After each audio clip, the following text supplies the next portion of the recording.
Exatamente, estamos na DP local de São Mateus, onde o delegado Miguel acaba de atender a imprensa. O inquérito da morte do taxista já está concluído. Os dois principais suspeitos por esse bárbaro crime registrado na cidade de São Mateus no último dia 20 de novembro, todos dois já estão atrás das grades.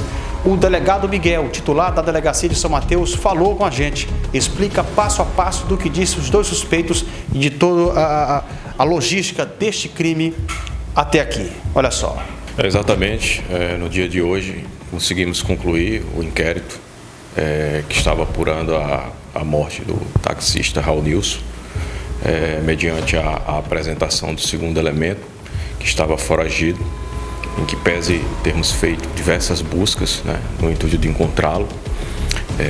Acredito que essas buscas, juntamente com a pressão da mídia e também as buscas que a Polícia Militar vinha realizando, terminar por causar que esse segundo elemento que estava foragido se apresentasse.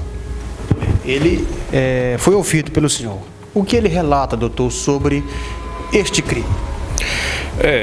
Bom, agora como o inquérito está concluído, a gente pode falar um pouco mais sobre realmente a dinâmica do delito. O primeiro suspeito, o primeiro representado, ele tinha entrado no veículo, mas um pouco mais à frente ele teria descido. E um terceiro elemento, que seria uma pessoa de Coroatá, que ele não soube detalhar quem realmente seria esse indivíduo, teria adentrado no veículo e ficado na companhia do Henrique Ribeiro. E ele teria ido para casa e ele teria apenas tido contato novamente com o veículo e com o Henrique e com o Henrique Costa apenas no dia seguinte, que não teria reconhecido o veículo do taxista em virtude do veículo estar sujo, que não deu muita importância ao fato do veículo ter tido a placa retirada. E da mesma forma ele não soube informar o mototáxi que ele pegou para ir para casa após descer do veículo, não soube informar a van que teria pego para ir para Coroatá. Então, ao que tudo indica, a versão dele não bate com a verdade dos fatos. Ele tentou criar álibis, no entanto, ele não sabe informar quem são esses álibis dele, da mesma forma que ele não sabe informar a casa que ele teria ido em Coroatá, que seria a casa desse terceiro elemento. Então a versão dele é uma versão inverossímil, que realmente não casa, principalmente com o depoimento do comparsa dele, que foi o representado, o Henrique Ribeiro. E já o Henrique Ribeiro, ele fala justamente o contrário, fala que quem teria rendido o taxista teria sido o Henrique Costa, mediante uma faca, e que o Henrique Costa teria tido a ideia de se desfazer do taxista em virtude do taxista ter visto o rosto deles, e que quem teria sido o executor teria sido o Henrique Costa, que mediante golpes de faca teria vitimado o taxista Raul Nilson nas imediações do povoado Cajueiro, e que ele teria ficado apenas no veículo aguardando o resultado. Em seguida eles teriam ido para Coroatá, onde visitaram alguns parentes, tanto do Henrique Costa quanto do Henrique Ribeiro, tendo abandonado o veículo em Peritoró e vindo para a cidade de São Mateus. No entanto, como eles viram que estava circulando o vídeo deles abandonando o veículo, ambos decidiram fugir. Ambos decidiram fugir.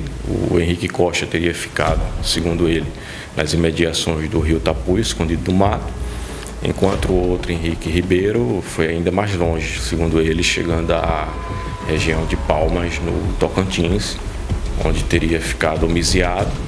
Mas diante da pressão, da repercussão, até ontem estávamos fazendo buscas, inclusive agradeço à Polícia Civil de Coroatá, que verificou alguns locais lá na cidade, onde o Henrique Ribeiro poderia estar.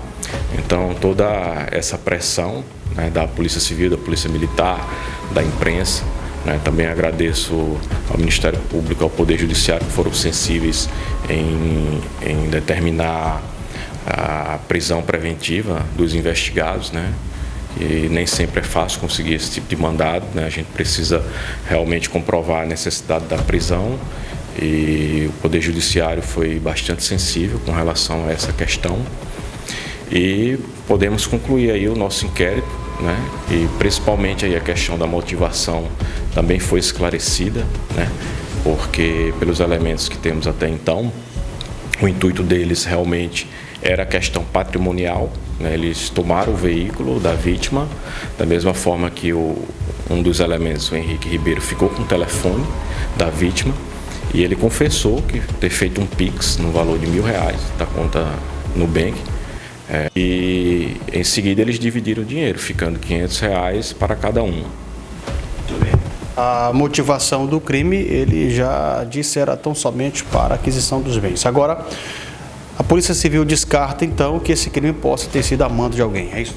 Não, o crime já está esclarecido, né? Realmente, ao que parece, foi um crime de oportunidade, né? O Henrique Costa, segundo Henrique Ribeiro, estava bebendo desde manhã cedo, estaria embriagado.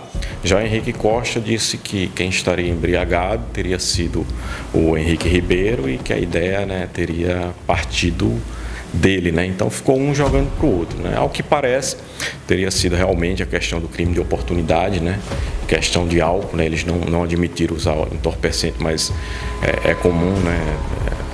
A mistura de álcool com entorpecente e parecem ter perdido completamente os limites, né? Até mesmo porque após fazer um crime bárbaro, né, eles foram beber, né, pararam em Alto Alegre para beber, em seguida seguiram para Coroatá.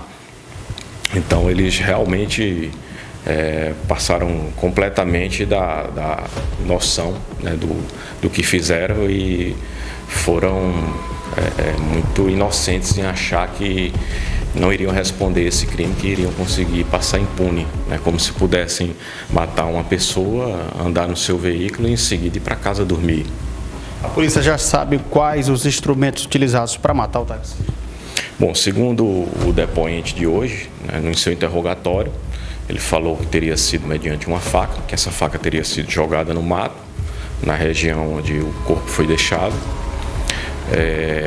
Eu representei pela exumação do cadáver, tendo em vista que, como a família ficou muito abalada, ela não permitiu que o corpo fosse enviado para o IML, em que pese o delegado plantonista de Bacabal ter requerido a perícia. Para a gente não deixar nenhuma brecha, né, eu requisitei esse exame para que a gente comprove de forma mais específica que a morte se deu mediante o uso de uma faca, né, por arma branca, né, tendo em vista que até o presente momento restou comprovado apenas que a morte se deu por violência. Ou seja, sem a ida do corpo até o IML, aquela possível lesão na cabeça, infelizmente, ela não pode ser constatada por um médico legítimo. Como vai haver o processo, né, quanto mais provas, né, mais elementos concretos estiverem presentes, melhor vai ser para comprovar a autoria, né, a questão da materialidade também, né, para que não fiquem brechas, né, para que eles possam utilizar em sua defesa, né, no intuito de escapar da responsabilização penal. Da mesma forma, foi requisitada ainda uma medida cautelar, né, com relação a afastamento de sigilo telemático de dados, para justamente a gente ter a linha do tempo comprovada, né, dos investigados, também da vítima e de uma testemunha, que inclusive foi indiciada pelo crime de falso testemunho, tendo em vista que o depoimento dela ficou divergente do que a gente tinha nos autos, né, já que ela teria dito a uma pessoa como a morte aconteceu e, no entanto, quando ela foi ouvida aqui na delegacia, ela negou, disse que nada sabia, claramente em contradição com o que a gente tem apontado aqui nos autos. Então, o motivo pelo qual vai ser indiciada pelo crime de falso testemunho. A polícia encontrou dificuldade, doutor, quanto à questão da colaboração de familiares dos suspeitos? Bastante dificuldade, né?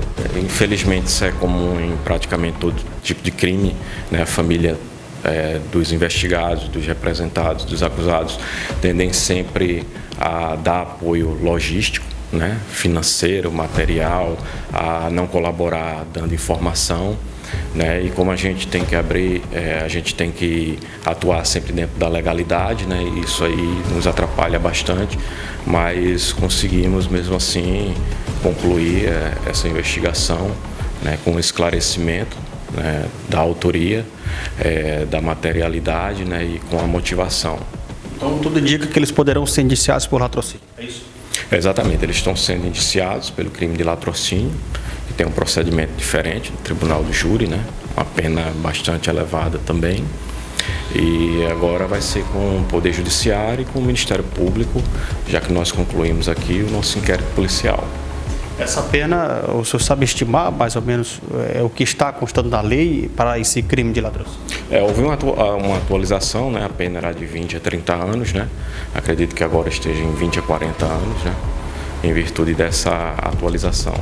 Certo. Ele foi ouvido pelo senhor por parte de videoconferência, foi isso? Exatamente. Nós pedimos a colaboração da Delegacia de Coroatá nesse intuito, né, já que ele requereu judicialmente que fosse entregue lá. E como foi deferido, ele se apresentou na Delegacia de Coroatá, nós fizemos aqui o interrogatório dele mediante videoconferência e ele vai ficar disponível à Justiça no presídio de Coroatá. Algum ponto a pontuar nesse momento, a declarar em relação ao apoio da sociedade, a esse trabalho que foi também feito por todos os agentes e a Polícia Militar, no mais no sucesso, né, deste inquérito, na conclusão desse inquérito? A gente agradece toda a sociedade pela colaboração, nós recebemos diversas denúncias, né, apuramos todas elas, né, tanto nós como a Polícia Militar. Né, não conseguimos lograr êxito de forma direta, né, na captura deles, mas toda essa pressão refletiu com que eles se apresentassem na delegacia, tendo em vista que ficaram acuados, realmente eles não tinham para onde ir, né? Esse é um tipo de crime que dificilmente as pessoas se apresentam, né? Elas tentam realmente se safar, né? Mas, no entanto, diante do cerco que conseguimos fazer, com o apoio da sociedade, com o apoio da imprensa, né, com o apoio da família também, que nos ajudou passando algumas informações, nós conseguimos fazer com que eles ficassem ergastulados, né, para que possam responder presos, né, até a decisão judicial.